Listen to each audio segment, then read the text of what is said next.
ये कहानी है मीना नाम की एक लड़की की जिसे फोटोग्राफी और वीडियोग्राफी का बहुत शौक था। अरे यार, इस दो कौड़ी के फोन से एक भी फोटो अच्छी नहीं आती है। तभी वहां मीना की माँ पल्लवी आती है। अरे बेटा पल्लवी, फोटो ही खींचती रहोगी या खाना भी खाओगी? अरे माँ, मैंने आपसे कितनी बार कहा है कि मुझे एक कैमरा दिलवा दो, लेकिन आप तो मेरी सुनने को ही तैयार नहीं है। बेटा, तेरा एक कैमरा का दाम भी तो 10 कैमरे के बराबर है। अरे माँ, आपकी एक ही तो बेटी है और आप उसे एक कैमरा नहीं दिलवा सकती हो। अगर आप मुझे कैमरा नहीं दिलवाओगी तो मैं खाना भी नहीं खाऊंगी। नाटक बंद कर, तेरी मनपसंद बिरयानी बनाई है मैंने। अच्छा, आज खा ले रही हूँ लेकिन कल से नहीं खाऊंगी। हाँ, चल देखती हूँ कि तू अपनी बातों पर अमल करती है या नहीं। हाँ, देख लेना आप। पहले मैं जरा आज अपनी बिरयानी खा लूं। पगली। तो मीना डाइनिंग टेबल पर बैठती है और अपनी बिरयानी खाने लग जाती है। खैर, इसके कुछ दिन बाद एक दिन मीना के पापा ऑफिस से घर आते हैं। ले बेटा, तेरा बर्थडे गिफ्ट। अरे पापा, मुझे जो चाहिए वो तो आप मुझे देंगे नहीं, तो इसका क्या फायदा? अरे बेटा, मुझे मालूम है कि तुझे क्या चाहिए, लेकिन जरा इसे भी तो खोलकर देख ले एक बार। इसमें भी बहुत अच्छी चीज है। खोल ही लेती हूँ अब। इतने प्यार से जो लेकर आए हैं आप मेरे लिए। मीना गिफ्ट खोलती है तो देखती है कि उसमें कैमरा रखा हुआ है। ये देखकर मीना खुशी के मारे पागल हो जाती है। अजी, मैंने आपसे मना किया था ना कि इतना महंगा कैमरा अभी मत दिलाइए इसे। आप भी ना। अरे पल्लवी, तुम इतना टेंशन क्यों ले रही हो? अरे इसे फोटोग्राफी और वीडियोग्राफी का शौक है। अगर हम इसके शौक पूरे नहीं करेंगे तो कौन करेगा?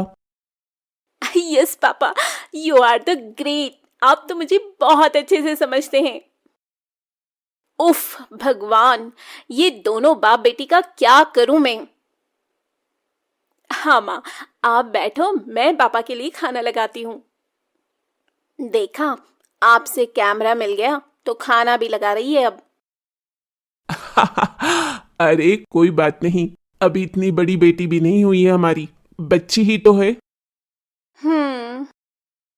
खैर, अब मीना को अपना पसंदीदा कैमरा मिल चुका था, इसलिए वो अब अच्छे अच्छे स्पॉट पर जाकर फोटोग्राफी करना शुरू कर देती है। कि तभी एक दिन जब मीना किसी खूबसूरत नदी के किनारे फोटोग्राफी कर रही थी, तभी उसके पास एक आदमी मुंह में रुमाल बांधे हुए आता है। ए, तुम लोग कौन हो? अरे जाने मन, हम लोग कौन है अभी तुझे बताते हैं। इसके बाद दीपक मीना को जोर से धक्का देता है और उसका कैमरा लेकर वहां से भागने लगता है। लेकिन मीना बड़ी चालाक थी। वो जल्दी से दोनों के सिर पर 2 पत्थर से वार करती है। आई! चुप बेवकूफ। वहीं मीना जल्दी से उनके पास आ जाती है और अपना कैमरा उठाती है। बड़ी चालाक बन रही है ना तू। रुक, तुझे अभी इसी नदी में फेंकता हूं। तब दीपक मीना से उसका कैमरा छीनता है और उसे नदी में फेंककर राजेश के साथ फरार हो जाता है। वहीं दूसरी ओर मीना चुड़ैल बन जाती है। एक तो तुम लोगों ने मेरा कैमरा चुराया और ऊपर से मुझे एक चुड़ैल बना दिया। अब मैं तुम लोगों से बदला लूंगी, बदला। वहीं दूसरी ओर मीना के माता पिता उसके लिए बहुत परेशान होते हैं और उसकी मिसिंग कंप्लेंट थाने में लिखवा देते हैं। खैर, चुड़ैल अब राकेश और दीपक के पास जाती है। मेरा कैमरा चुराएगा तू?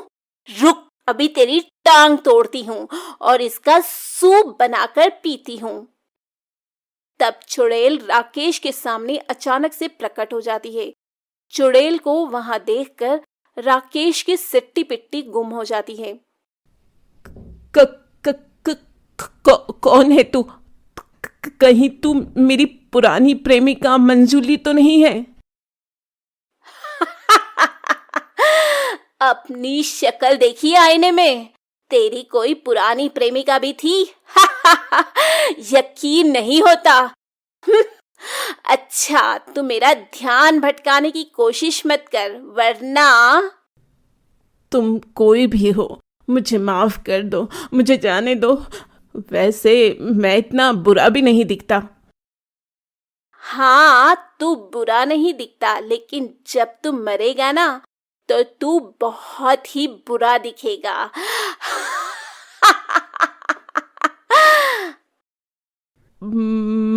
मरेगा मतलब? हाँ, अगर तू मरेगा नहीं तो मैं तेरे हाथ और पैर का सूप बनाकर कैसे पीऊंगी रे? नहीं नहीं, ऐसा मत करना। एक तो मेरा कैमरा चुराता है और मुझे मारता भी है, और ऊपर से बोलता है कि तुझे ना मारूं। अच्छा, तो तू कैमरा वाली चुड़ैल है? हाँ। तब इसके बाद चुड़ैल राजेश के हाथ पैर तोड़ देती है और उसे मार डालती है। उसे मारने के बाद चुड़ैल वो कैमरा अपने हाथ में लेती है। रुक, ऐसे ही रहना, अब तेरी एक फोटो खींचती हूँ। और चुड़ैल अपने कैमरे से राजेश की लाश की फोटो खींचती है और बहुत खुश होती है। अगर मैं ना मरती ना, तो बहुत अच्छी फोटोग्राफर बन जाती। वाह मीना, तेरी फोटोग्राफी का तो कोई जवाब नहीं। सोच रही हूँ, अब से मैं बुरे लोगों को ऐसे ही मारूंगी और उनकी ऐसे ही तस्वीर लूंगी। इस काम में तो बड़ा मजा आने वाला है मीना। लेकिन दूसरा वाला आदमी कहाँ है? पहले तो उसे मारूंगी और सोच रही हूँ कि उसकी खोपड़ी का सूप बनाकर पीऊं। और चुड़ैल अब दीपक को ढूंढने लग जाती है। वहीं शाम को जब दीपक राजेश के पास आता है तो देखता है कि किसी ने राजेश को बहुत बुरी मौत मारा है। नहीं, कहीं ये काम उसी लड़की की आत्मा का तो नहीं है? मुझे भागना होगा यहाँ से। तभी वो वहां से भाग जाता। वहीं दूसरी ओर चुड़ैल एक आदमी की दुकान के पास जाती है। दरअसल वो आदमी मोहल्ले में बासी मिठाइयां बेचता था। इस आदमी की वजह से मेरा बहुत बुरा वाला पेट खराब हो गया था। इसे तो मारना ही पड़ेगा। खैर, वो आदमी अपनी दुकान बंद करके घर के लिए निकलने लगता है कि थोड़ी दूर आगे बढ़ने पर एक सुनसान गली में उसे चुड़ैल मिल जाती है। चुड़ैल? वो भी कैमरे वाली? आजकल चुड़ैलों के पास भी कैमरा होता है क्या? और क्या, हम लोग मॉडर्न जमाने के चुड़ैल हैं। हमारे पास सब कुछ होता है। अच्छी बात है, अच्छी बात है। लेकिन तुम्हें मुझसे क्या काम है? सुना है तू बासी मिठाइयां बेचता है, जिससे लोगों की तबीयत खराब हो जाती है। नहीं नहीं, ये किसने बोला? ये सब गलत है। मैं तो कॉलोनी में सबसे ताजी मिठाइयाँ बेचता हूँ। तभी चुड़ैल अपनी शक्ति से उस आदमी की दुकान की मिठाइयां अपने हाथों में प्रकट करती है।